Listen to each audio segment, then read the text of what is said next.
ஆமாங்க. நான் ஒரு வாட்டி இந்த தையல்லாம் போட்டாச்சு 60 தையல். அவங்களுடைய தெரிஞ்ச ஹாஸ்பிட்டலில் தான் எனக்கு எல்லாமே தையல். டெல்லியிலேருந்து என்னை எடுத்துன்னு வந்து போட்டாங்க. 12 டேஸ் வந்து பெட் ரெஸ்ட்டு. எனக்கு வந்து கண்ணாடிலாம் அந்த ரூமில் இருக்கக்கூடாதுன்னு கண்ணாடிலாம் எடுத்துகிட்டு போயிட்டாங்க டாக்டர்ஸ்லாம். ஏன்னா மூஞ்சி ஃபுல்லாக இவ்வளோ பெருசாகிடுச்சு. மூக்கு வந்து இதெல்லாம் தையல் போட்டு ஒரு மூக்கில் தான் சுவாசம்.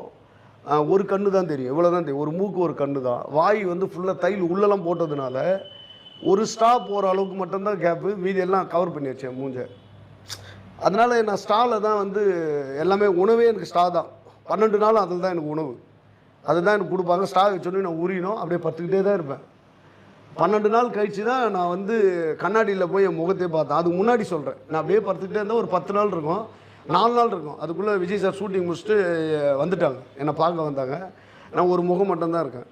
அப்போ விஜய் சார் வந்து எனக்கு சொன்னார், நீ கவலைப்படாத சார், நான் பார்த்துக்கிறேன்.